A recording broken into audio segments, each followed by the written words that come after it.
For advertisement, call 8125893028. Our Gmail maxtvtelugu@gmail.com. రాజకీయ నాయకులు ఎవరైనా సరే మీ యొక్క శరీర అవసరాల కోసమో ఇంకేదైనా అవసరాల కోసమో పార్టీ కోసం పనిచేసే ఆడవాళ్ళని పావులుగా వాడుకొని వాళ్ళ పదవుల కోసం వాడుకోబాకండి. పాపం ఎంతో కష్టపడి వస్తారు. ఒక చోట నుంచి ఒక చోటకి ప్రయాణం చేయాలంటే వేల ఖర్చులు ఎక్కడి నుంచి వస్తాయండి? ఆ కుటుంబంలో ఎంతో కష్టపడి బయటకు వచ్చి పనిచేసుకుంది బతికి మంచిగా కష్టపడి పనిచేసే కార్యకర్తలు ఎంతో మంది ఉన్నారు.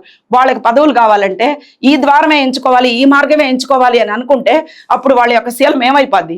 ఆడవాళ్ళ శీలానికి భద్రత ఎక్కడుంది రాజకీయాలలో? ఇది ఎందుకు ప్రశ్నిస్తున్నానంటే మౌనంగా ఉండి 25 సంవత్సరాల నుంచి ఉండి అనుభవించి పిల్లిని కూడా గదిలో పడేస్తే కొడితే ఎలా బయటకు వస్తుందో మీకు అందరికీ చెప్తున్నా. రాజకీయంలో ఆడవాళ్ళు ఉండేవాళ్ళు ఒకటే చెప్తున్నామ్మా, మనకి డబ్బు ఉంటే బయటకు కాళ్ళు పెట్టండి, మనకి డబ్బు ఉంటే ఖర్చు పెట్టే శక్తి ఉంటే మాత్రమే రాజకీయాల్లోకి బయటకు వెళ్ళండి. లేకపోతే మనం ఆ పదవుల కోసమో ఇంకేదన్నా ఖర్చులు పెట్టాము డబ్బులు ఎట్ట సంపాదించుకుందాం అని కోసమో పక్కదారులు పడితే ఎదుటివారి కుటుంబ వ్యవస్థను క్షీణింపజేస్తే రేపు మన బిడ్డలు ఏ విధంగా తలెత్తుకొని తిరుగుతారు సమాజంలో? ఇప్పుడు మనం ఒక సీనన్న మీకు చెప్పేది ఏంటంటే, ఒక 3 + 2 + 2 7 మంది జీవితాలతో మీరు ఆడుకుంటున్నారు. అదొకటి 8 మంది మీ తల్లి కూడా.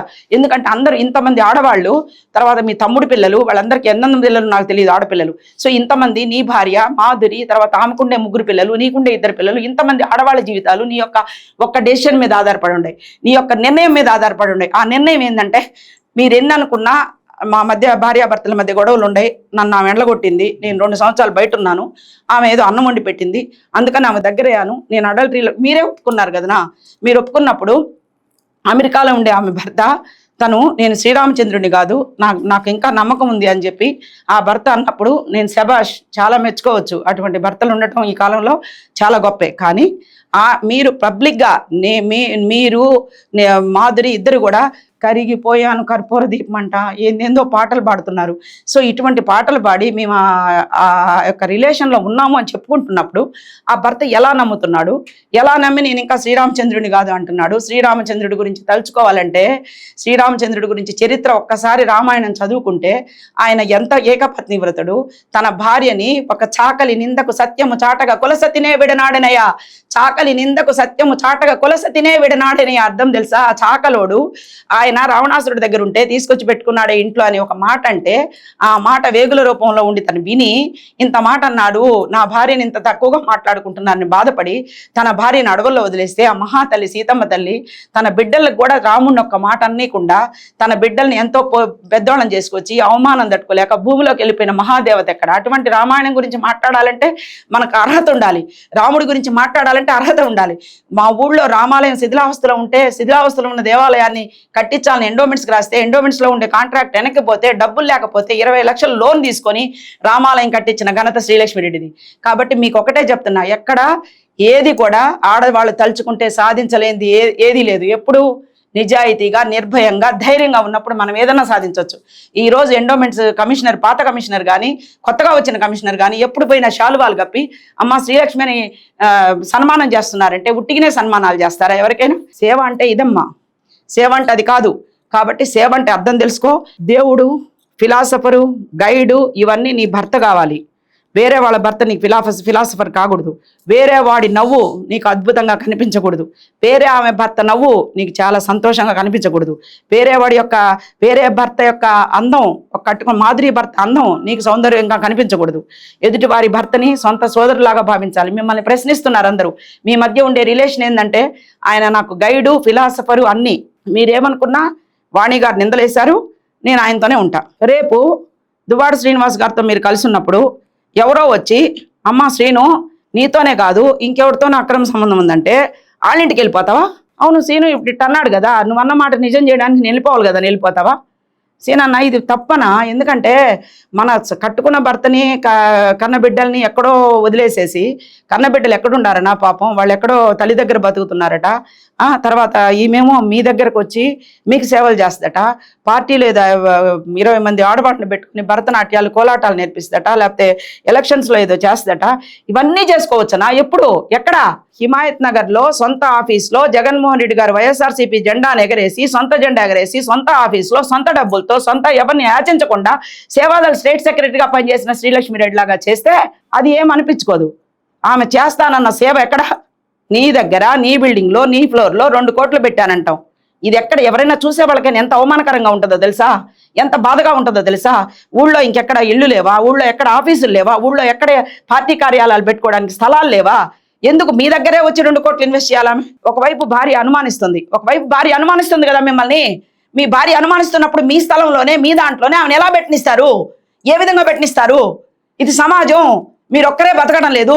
మీ పర్సనల్ విషయాలంటే ఇది మీరు ప్రజాప్రతినిధి, ప్రజలకు అండగా ఉండాల్సిన వ్యక్తి. రేపు ఇంకో ఆడపిల్ల తన భర్త తన అన్యాయం చేశాడంటే మీ దగ్గరకు వచ్చి చెప్పుకోవాలి.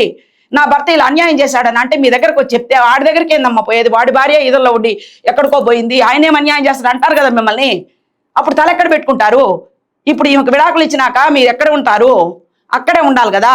ఈమె వచ్చినప్పుడు రేపు ఇంకెవరో నాబోట అభాగ్యురాలు పార్టీని నమ్ముకొని భర్త అన్యాయం చేశాడని మీ దగ్గరకు వస్తే ఏమని సమాధానం చెప్తారు?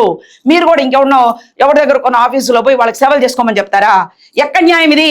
ప్రశ్నించేవాళ్ళు లేరని చెప్పి చేసేవాళ్ళు లేరని మాట మర్యాద మన్నన లేకుండా ఒక ప్రజాప్రతినిధి మీరు చేసే పనేంటి? భయం. మనిషికి భయం ఉండాలా? ఎవరికైనా మనిషికి భయం ఉండాలా? ఎవరైనా భయం ఉండాలా? మీకు తల్లిదండ్రులని లోపరుచుకొని తల్లితో ఆ మాట చెప్పించారు. మీకు ఒక రామాయణంలో లక్ష్మణుడు పాత్ర. లక్ష్మణుడు శూర్పణఖ గురించి తెలుసా మీకు? శూర్పణఖ రావణాసురుడి చెల్లెలు. ఆమె తన భర్తని రావణాసురుడే చంపించేస్తాడు. ఆ శూర్పణఖ భర్తని. అది గాలికి తిరుగుతూ రోడ్ల మీద తిరుగుతూ భర్త లేదు. శూర్పణఖకి ఇంకా దుష్ట ఆలోచనతో రావణాసురుడి పాలనలో ఈయనకే ఎసరు పెట్టాలనుకుంటే ఆయన చంపించేస్తాడు. అప్పుడు శూర్పణఖ పంచవటి ఏరియాల్లో తిరుక్కుంటూ ఉంటే రాముడు కనిపిస్తే ఇంత అందగాడు అని ఆయన మోహించి, అంటే అది శూర్పణఖ కూడా మంచిదే. ఎందుకంటే భర్త చనిపోయాక మోహించింది. విచిత్రమైన విషయం ఏంటంటే శూర్పణఖ భర్త చనిపోయాక భర్త లేడు పాపం దానికి.